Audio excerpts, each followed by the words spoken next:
মাটির পুতুল কলমা পরে তেরি সারা মোরা ছেলে জিন্দা করে খাজা বাবা আমার খাজা বাবা মাটির পুতুল কলমা পরে তেরি সারা মোরা ছেলে জিন্দা করে খাজা বাবা আমার খাজা বাবা।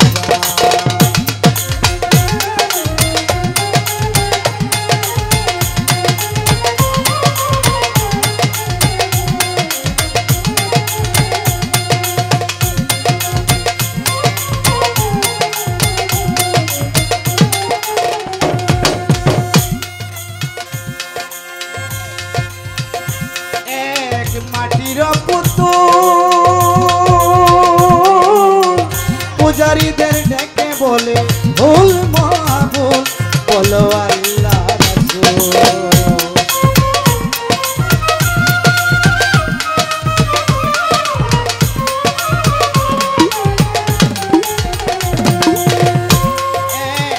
মাটির পুতুল ওই পূজারীদের ডেকে বলে ভুল মাহবুল বলো আল্লাহ রাসূল করবে আতাই রাসূল করবে আতাই রাসূল নামে রসুল্লাহ ওরা ছেলে জিন্দা করে আমার খাজা বাবা ওরা ছেলে জিন্দা করে খাজা বাবা আমার খাজা বাবা।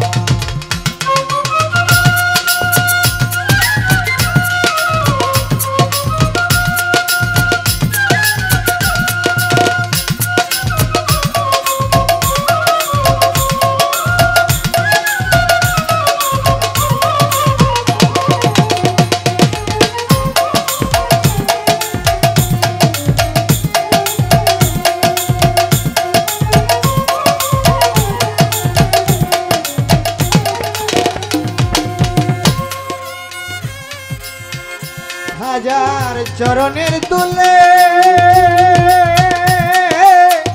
মরা ছেলে জিন্দা হইয়া মামা বলে তুলে মায়ের কোলে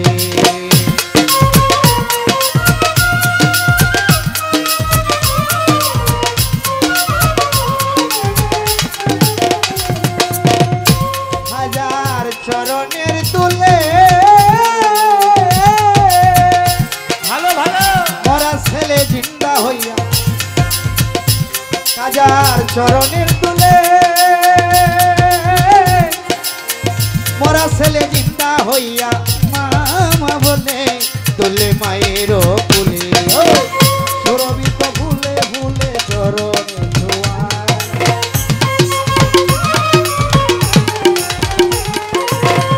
সুরভিত ভুলে বলে চরণে ধোয়া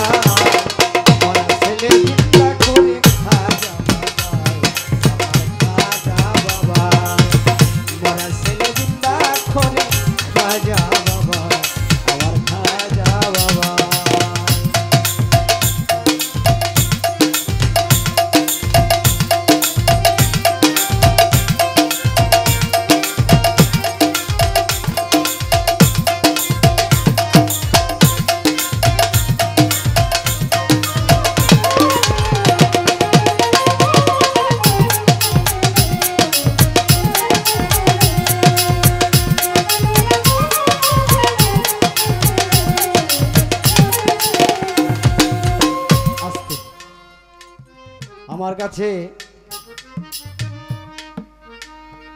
জিজ্ঞাসা করা হয়েছে যে খাজা বাবা শব্দের অর্থ কি। তারপরে জিজ্ঞাসা করা হয়েছে মঈনুদ্দিন শব্দের অর্থ কি। এরপরে জিজ্ঞাসা করলেন গারিব নেওয়াজ এর অর্থ কি। এই তিনটা কথাই তো জিজ্ঞাসা করছেন নাকি। তো আসলে বাবা আপনি যেমন দয়া করছেন এরকম কিন্তু আমি উত্তর দিব। আমি কিন্তু আপনার সাথে আগেই বলছি যে বাবা আপনার যেমন দোয়া করছেন আপনার সাথে দাঁড়িয়ে যে আমি গান করতেছি এটা কিন্তু আমার অনেক সৌভাগ্য। তো খাজা বাবা শব্দের অর্থ হইল মিষ্ট বা দ্রব্য। মিষ্টি বা দপ্র। আবার গরিবে নেওয়াজ শব্দের অর্থ হইল বিতরণ করা। আবার আরেকটি প্রশ্ন হইল মঈনুদ্দিন শব্দের অর্থ হইল কি? ধর্ম সাহায্য করা। আসলে আমি পালাগানটা একবারে নতুন, পালাগানে আমি নতুন, অনেক কিছুই আমার মানে শুরু করতেছি, আমার চেষ্টা আছে, আপনারা দোয়া করবেন। এই ছিল বাজানের জিজ্ঞাসা, যতটুকু পারলাম আমি জবাব দেওয়ার চেষ্টা করলাম। এবার আমার আরেকটু বিষয় জানার থাকবে। এই যে বড় পীর আব্দুল কাদের জিলানী রাহমাতুল্লাহ আলাইহি,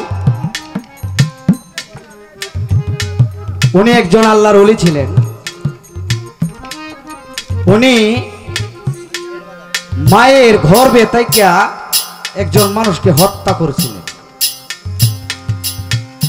যেমন আমরা যদি মানুষ হয়ে আর একটা মানুষকে একটা অন্যায় করি, তাইলে সামাজিকভাবে দরবার হয়, নাহলে মামলা হয়, নাহলে ফাঁসি হয়, কি হয় না? কিন্তু বড় পীর একজন আল্লাহর ওলি হইয়া একজন মানুষকে হত্যা করছিল। এই বড় পীর আল্লাহর ওলি হইয়া কেন মানুষকে হত্যা করলো, এই হত্যা করার মূল রহস্যটা কি? এক নাম্বার, এটা হইলো আমার পালার মধ্যে প্রশ্ন। দুই নাম্বার প্রশ্ন হইল রাসূল সাল্লাল্লাহু আলাইহি সাল্লাম যখন বিদায় হজে ভাষণ দিয়েছিলেন, 6 লক্ষ মানুষ ছিলেন সেখানে। এখানে অনেক কথা, আমি সেদিকে যাব না। বিদায় ভাষণে গাদেরি কুম নামক স্থানে দয়াল নবীজি ভাষণ দিয়েছিলেন যে, হে আমার উম্মতগণ, তোমরা ভালো কইরা শুনে রাখো, তোমাদের মাঝে আমি দুইটা জিনিস রেখে যাব। যদি তোমরা এই দুইটা জিনিস ধরে রাখতে পারো, তোমরা কোনো সময় পথভ্রষ্ট হবে না। এই দুইটা জিনিস কি? একটা হলো আল কোরআন, আর একটা হলো আহলে বায়াত। আহলে বায়াত, কোরআন যারা পড়াশোনা জানে তারা এটা বিষয় বোঝে, কিন্তু এই যে আহলে বায়াত, রাসূলের মুখের কথা, রাসূলের মুখের কথা তো বাবা মিথ্যা হইতে পারে কি? এই যে আহলে বায়াত, আহলে বায়াত এইটা কি বিষয়টা? বায়াত শব্দের অর্থ কি, আর এই যে আহল অর্থ কি? এটা সিস্টেমটা কি? এটা কার কাছে গিয়ে আমরা বায়াতটা পড়ব? এটা আপনাদের, আমার প্রশ্নটা আপনাদের জন্য প্রশ্ন। কি অনেকে আছে যে গুরু ধর্ম এগুলো পছন্দ করে না, কিন্তু রাসূলের মুখের বাণী এটা তো মিথ্যা হইতে পারে না। রাসূল কি বলল? এই দুটি কথাই তো আশা করি নীরবতা দিয়ে শুনবেন। আমার বাজান যেভাবে আলোচনা করে সেভাবে তো আমার পক্ষে সম্ভব না, আমি শিখতেছি। ধন্যবাদ।